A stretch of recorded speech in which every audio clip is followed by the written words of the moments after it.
प्रायोजक हैं cancer healer centre, a new beginning. और वहीं संगम में प्रदूषण को लेकर एनजीटी में सुनवाई हुई है, जहां केंद्रीय प्रदूषण बोर्ड ने उलट यूपी प्रदूषण बोर्ड ने रिपोर्ट दी है। और यूपी प्रदूषण बोर्ड ने कहा है कि संगम का पानी नहाने लायक है और यूपी बोर्ड ने 6 पॉइंट बताए हैं जहां पर पानी ठीक बताया गया है। यूपी बोर्ड ने यह जरूर माना है कि शास्त्रीय ब्रिज के पास नदी में प्रदूषण के मामूली इजाफा हुआ है। आपको बता दें कि केंद्रीय प्रदूषण बोर्ड ने पानी को नहाने लायक नहीं बताया था। यूपी प्रदूषण बोर्ड ने कहा है कि सीवेज का पानी सीधे गंगा में नहीं छोड़ा जा रहा है। और यह भी कहा है कि यूपी प्रदूषण बोर्ड ने यह भी कहा है कि केंद्रीय प्रदूषण बोर्ड की रिपोर्ट जांचने के लिए कुछ वक्त उन्हें और चाहिए। मामले की अगली सुनवाई 28 फरवरी को होगी।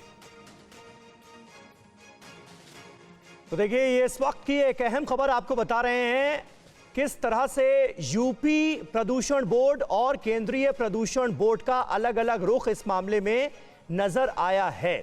यूपी बोर्ड ने यह जरूर माना है कि शास्त्री ब्रिज के पास नदी में प्रदूषण में मामूली इजाफा हुआ है, लेकिन केंद्रीय प्रदूषण बोर्ड ने पानी को नहाने लायक ही नहीं बताया था।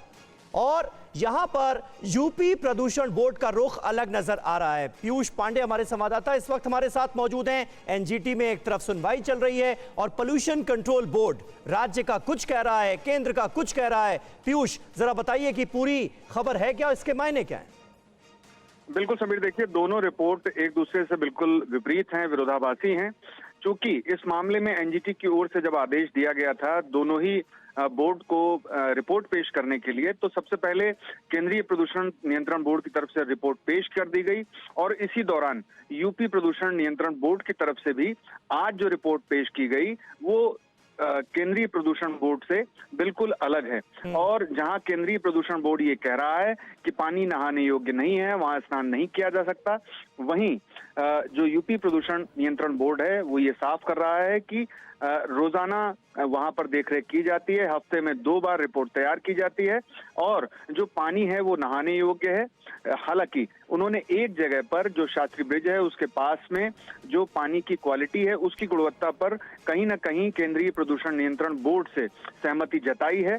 अब इस मामले में जो केंद्रीय प्रदूषण नियंत्रण बोर्ड की रिपोर्ट है उसको ध्यान में रखते हुए यूपी प्रदूषण नियंत्रण बोर्ड को अगली रिपोर्ट एनजीटी में सौंपनी है और इसके बाद 28 फरवरी को एनजीटी इस मामले पर सुनवाई करेगा।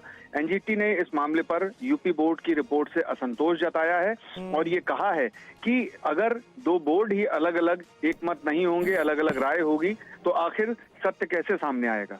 बिल्कुल सही बात है पीयूष। और एनजीटी इस मामले में यूपी सरकार का, यूपी पोल्यूशन कंट्रोल बोर्ड का रुख तब से जानना चाह रहा है जब से महाकुंभ के शुरू होने की बात की जा रही है।